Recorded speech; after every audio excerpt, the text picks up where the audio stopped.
Afiliados estão vivos. No vídeo agora nós vamos falar um pouquinho sobre trabalhar com filosofia na educação, necessidade e possibilidade. Falar do Marcos Antônio Lorieri, o sujeito da educação, do Antônio Joaquim Severino. E da educação escolar, a visão crítica do Demerval Saviani, segundo João Francisco Lopes de Lima.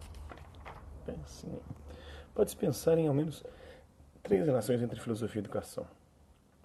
A filosofia como processo de reflexão que pensa a educação e que busca sentidos ou significados para a própria ação educativa. B. Filosofia como conteúdo necessário na formação dos educadores. E C. Filosofia como componente necessário na formação de crianças e jovens. A filosofia é entendida aqui como um grande esforço dos seres humanos para saberem de si e da realidade que fazem parte, buscando especialmente compreender o significado profundo dessa realidade da própria existência humana. Nesse sentido, ela é entendida como busca o amor da sabedoria, filo mais sofia. Amor, bem-querença, filo do filia e da sabedoria, sofia. Sabedoria é mais que só conhecimento, é ter conhecimentos, é saber articular de tal modo que dessa articulação reflexiva, crítica, profunda, abrangente, surjam os sentidos ou referências significativas de tal modo abrangentes, sendo sempre se fazendo e refazendo-se no movimento constante da história conflituosa da humanidade, nas quais as particularidades inclusivas de cada vida humana ganhem significação. As significações têm um grande peso na articulação do modo de produção da vida humana, que é sempre social. Fazer filosofia é fazer algo profundamente político porque é buscar produzir sabedoria que orienta ou intenciona as práticas humanas. Sabedoria que surge nelas, de dentro delas e para elas. As ações assim produzidas chamamos de praxis, práticas humanas carregadas de intenções, isto é, carregadas de significações. Podemos dizer que a filosofia é o esforço continuado da humanidade para produzir as intencionalidades ou as significações da própria existência humana e, por conseguinte, da própria realidade, onde a existência humana se dá e das práticas que os seres humanos realizam nessa mesma realidade. Esse esforço inclui-se o esforço da análise crítica de toda a produção de significações, ou seja, de análise crítica da própria produção filosófica. A educação é uma das práticas humanas e das mais importantes. É a prática humana que se propõe a ajudar os seres humanos a se tornarem melhores pessoas.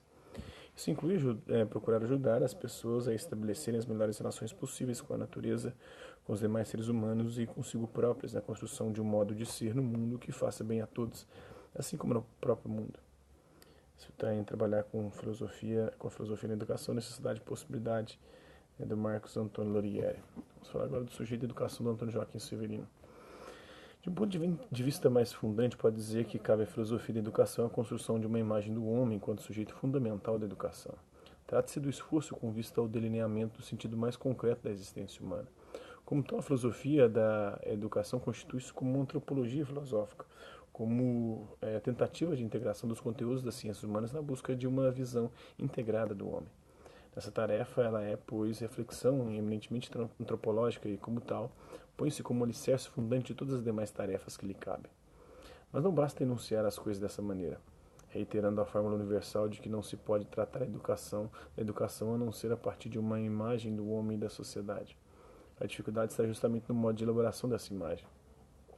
A tradição filosófica ocidental, tanto através de sua perspectiva essencialista como através de sua perspectiva naturalista, não conseguiu dar conta das especificidades das condições do existir humano e acabou por concluir, de um lado, uma antropologia metafísica fundamentalmente idealista, como uma imagem universal e abstrata da natureza humana, incapaz de dar conta da emergência do homem no mundo natural e social.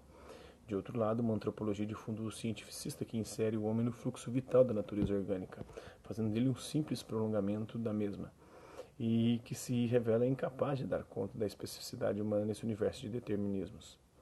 Nos dois casos, como retomaremos mais adiante, a filosofia da educação perde qualquer solidez de seus pontos de apoio. Com efeito, tanto na perspectiva essencialista quanto na perspectiva naturalista não fica adequadamente sustentada a condição básica da existencialidade humana, que é a sua profunda e radical historicidade, a ser entendida como a interseção da espacialidade com a temporalidade do existir real dos seres humanos, ou seja, a interseção do social com o histórico. O que se quer dizer com isso é que o ser dos homens só pode ser apreendido em suas mediações históricas e sociais concretas de existência. Só com base nessas condições reais de existência que se pode legitimar o esforço sistemático da filosofia em construir uma imagem consistente do humano. Podemos usar a própria imagem do tempo e do espaço em nossa percepção para o melhor esclarecimento da questão.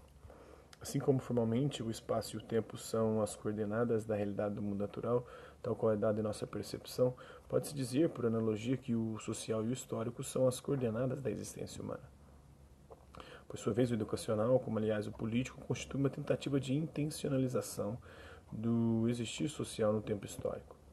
A educação é, com efeito, a instalação de um projeto, ou seja, prática concreta com vista a uma finalidade que dá sentido à existência cultural da sociedade histórica.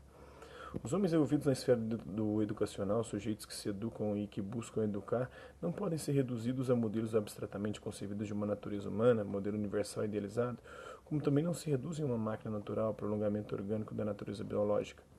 Seres de carências múltiplas, como que se desdobram num projeto, predefinem-se como uma exigência de um dever em vista de um ser mais, de uma intencionalidade a ser realizada, não pela efetivação mecânica de determinismos objetivos, nem pela atuação energética de finalidades impositivas. O projeto humano se dá nas coordenadas históricas, sendo obra dos sujeitos atuando socialmente, num processo em que sua encarnação se defronta a cada instante com uma exigência de superação. É só nesse processo que se pode conceber uma ressignificação da essência humana, pois é nele também, na frustração desse processo, que o homem perde a sua essencialidade. A educação pode, pois, ser definida como um esforço para se conferir ao social um desdobramento do histórico, um sentido intencionalizado. É como um esforço para a instauração de um projeto de efetiva humanização feito através da consolidação das mediações da existência real dos homens. Assim, só uma antropologia filosófica pode lastrear a filosofia da educação, mas uma antropologia filosófica capaz de apreender o homem existindo sob mediações histórico-sociais, sendo visto, então, como um ser eminentemente histórico e social. Então, a antropologia tem de se desenvolver, então, como uma reflexão sobre a história e sobre a sociedade, sobre o sentido da existência humana nessas coordenadas. Mas caberia perguntar, a construção dessa imagem do homem não seria exatamente a tarefa das ciências humanas?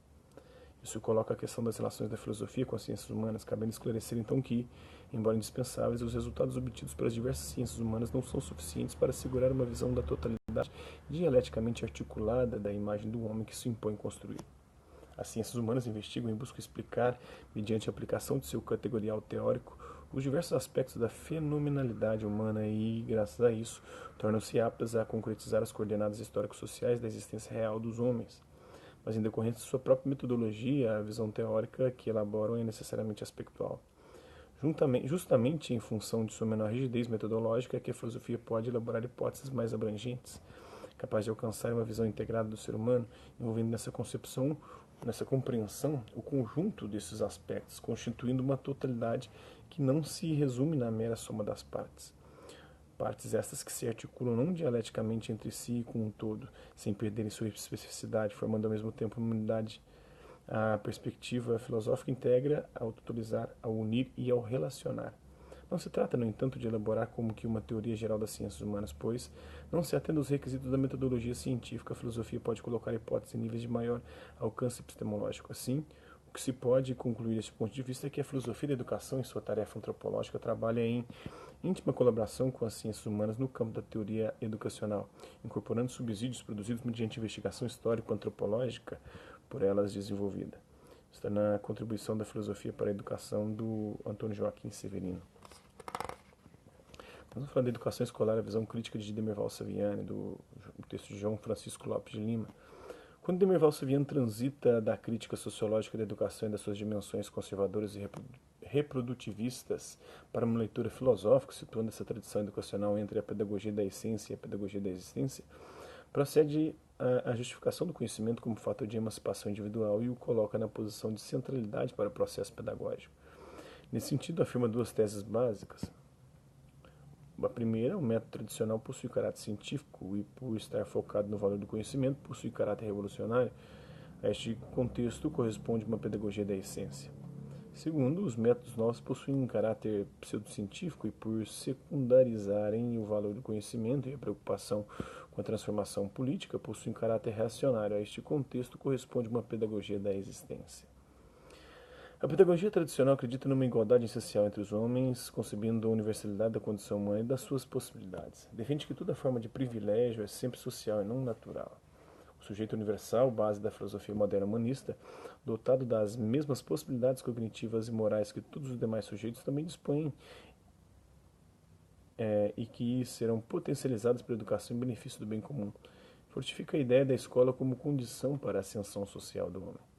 Demerval Saviano atribui um caráter conservador também à escola nova por acreditar que esta tem pouco compromisso com a transformação política, ao colocar a ênfase nos meios de aprender em detrimento dos conteúdos culturais que consideram um bem universal e recurso emancipatório.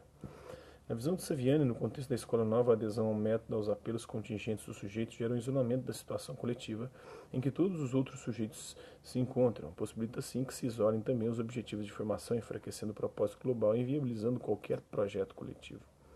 Na perspectiva da pedagogia da existência, há uma demanda de atendimento aos interesses do sujeito que ficam reduzidos no atendimento de suas vontades, muitas vezes tratadas como necessidades vitais. Isso somente reforça a reprodução das forças hegemônicas de um sistema que naturaliza as diferenças sociais, daí o seu caráter reacionário. O ensino tradicional centra-se no professor e o ensino da escola nova centra-se no aluno. Enquanto o primeiro modelo situa-se na dimensão da transmissão do saber, o segundo modelo preocupa-se com os meios para que a obtenção destes saberes ocorra, respeitados os interesses dos sujeitos que estão aprendendo. Ora, se o ensino tradicional propunha reproduzir saberes, é porque os encontra compendiados, sistematizados e incorporados ao acervo cultural da humanidade. E o seu processo centra-se no professor, porque ele é o adulto que domina estes conteúdos logicamente estruturados. Os métodos novos, ao preferirem os meios de aprender, focam-se nos aspectos psicológicos, ou seja, nas motivações e interesses, e acabam por dissolver a diferença entre pesquisa e ensino, ao defender a reconstrução dos processos científicos. Para Saviano, essa diferença precisa ser estabelecida e, por isso, ele atribui o caráter científico à escola tradicional e pseudocientífico à escola nova, que se centra nos métodos, mas perde o conteúdo sistematizado e afrouxa a disciplina na tentativa de atender às motivações subjetivas. Nessa direção, toma o alvo prioritário das críticas à escola tradicional a ênfase no conteúdo e o transforma em mote para sustentar o que chamará de pedagogia revolucionária. Tomada pela influência gramsciana, entende que o dominado não se liberta se não vier a dominar aquilo que os dominantes dominam. Assim, vê na apropriação do capital cultural legado pela humanidade uma ferramenta emancipatória a ser adquirida pelas classes populares. O domínio da cultura expresso no acesso das camadas populares ao conhecimento já acessado pela burguesia é indispensável como recuperação política das massas. Isso está na obra Educação, o Cenário da Pós-Modernidade e a questão da normatividade do discurso pedagógico. É uma tese de doutorado apresentada na Faculdade de Educação da Universidade Federal Fluminense em 2009, do João Francisco Lopes de Lima. Então é isso aí, espero que vocês tenham gostado do vídeo. Quem curtiu, dá um like, quem não curtiu, dá um dislike. Quem se interessar pelo conteúdo do canal, é só se inscrever, ativar o sininho e aguardar os próximos vídeos e as próximas notificações. Deixe também seus comentários dizendo o que você tem achado dos vídeos, sugestões de temas e assuntos para serem abordados em vídeos posteriores. É isso aí, hasta la vista, bibs, e até a próxima.